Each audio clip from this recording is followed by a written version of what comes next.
Hello guys, अस्सलाम वालेकुम। क्या हाल चाल है? खैरियत से हैं?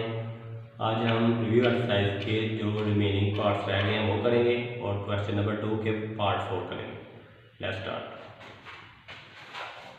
ये 12 पार्ट है क्वेश्चन नंबर 1 का।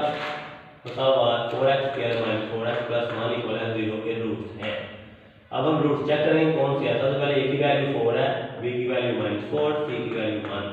इधर हम फर्क निकालने से हम होते डिस्क्रिमिनेंट वो फार्मूला लगाएंगे। b² - 4ac इक्वल है b की वैल्यू -4 का होल स्क्वायर -4, a की वैल्यू 4 और c की वैल्यू 1। -4 इसके लिए 16 -4 4 टाइम 16 और 1 + 16 16 में 16 माइनस किया तो b² - 4ac आ गया 0।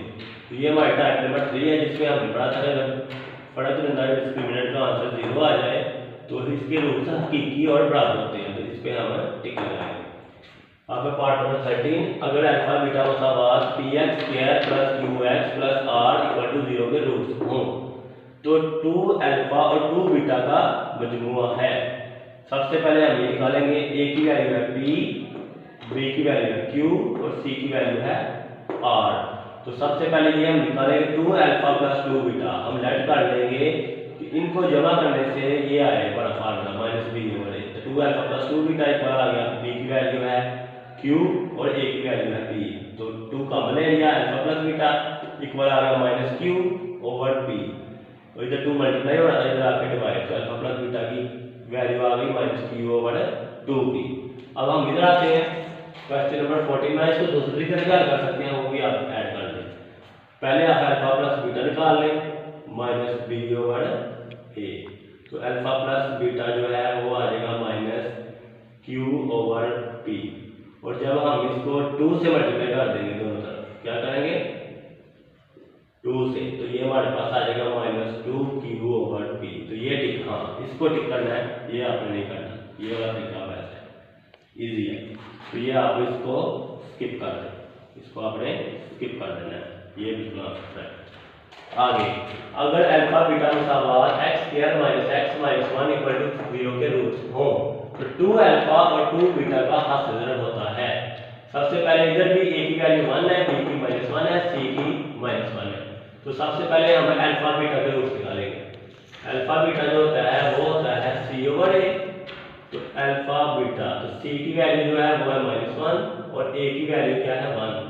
तो आंसर आ गया अल्फा बीटा / -1। इसको 4 से मल्टीप्लाई कर दें, 4 अल्फा बीटा जो होगा वो आ जाएगा इधर -4, क्योंकि -1 को 4 से मल्टीप्लाई किया तो 4 अल्फा बीटा की कीमत आ गई -4। तो ये करेक्ट आंसर है। इस तरीके से आपसे करना है, इसको आपने फिर स्किप कर देना है, छोड़ देना है, ये ठीक नहीं है क्योंकि हमारे टिक पे आंसर ये था।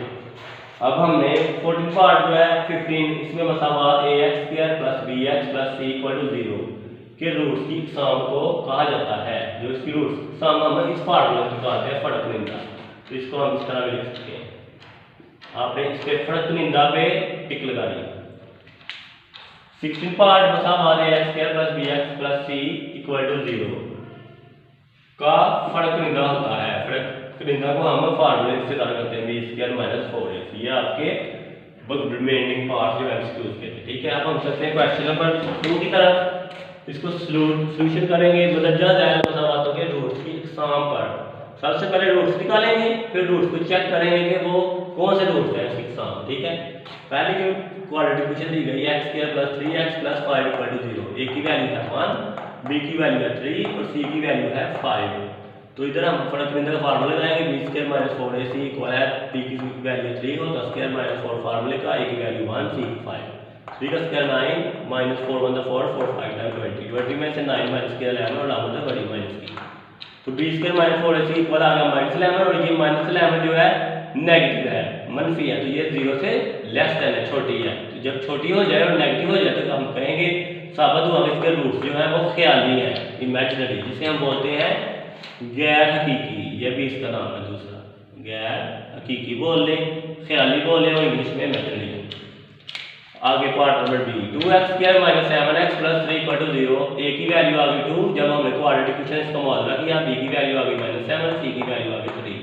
B square minus 4ac equal है बी की वैल्यू -7 होल का स्क्वायर -4 ए की वैल्यू 2 सी की वैल्यू 3 -7 होल का स्क्वायर 49 क्योंकि पावर इवन है 2 है इसलिए माइनस खत्म हो जाएगा 7 7 टाइम 49 4 2 टाइम 8 8 3 टाइम 24 49 में 24 को माइनस किया 25 तो 25 एक परफेक्ट स्क्वायर है किसका स्क्वायर है 5 का मुकम्मल मरबा है 5 5 5 टाइम 25 तो ये मुकम्मल मरबा भी है और ग्रेटर देन 0 0 से बड़ी वैल्यू दे रहा है क्योंकि इसके रूट्स मुकम्मल मरबा है ये हमने वजह बयान की तो इसलिए इसके रूट्स ना तक और ना बराबर होते हैं ना बराबर इसलिए कि दोगे ये 0 के बराबर नहीं 0 से बड़े हैं इसलिए ना बराबर।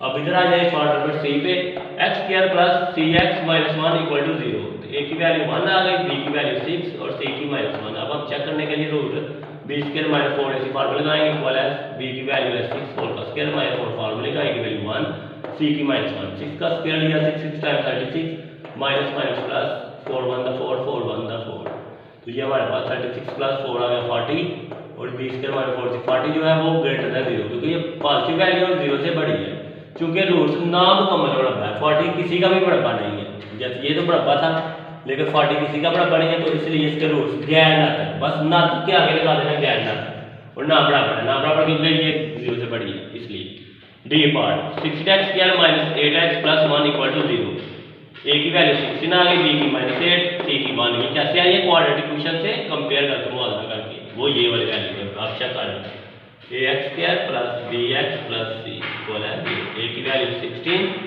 b की -8 और c की 1 तो b² - 4ac इक्वल है -8 होल का स्क्वायर -4 फार्मूले का a की वैल्यू 16 c की वैल्यू 1 तो -8 होल का स्क्वायर आया 64 -4 16 टाइम 64 64 में 64 माइनस के 0 आ गया तो ये हमारा क्लियरली पता चला है इक्वल है 0 के तो इसके रूट्स हकीकी और बराबर है बराबर क्यों है 0 के इक्वल आंसर आ गया। ओके गाइस ये आज का हमारा लेक्चर आपको मेरी वीडियो कैसे लगी अगर आपको मेरी वीडियो पसंद आई हो तो मुझे लाइक कमेंट और शेयर करना मत भूलिएगा और मेरे चैनल को सब्सक्राइब कीजिएगा ओवर मैथ अकेडमी चैनल है और मुझे ज़्यादा से ज़्यादा सजेशन कीजिएगा और मुझे सपोर्ट कीजिएगा। ओके अल्लाह।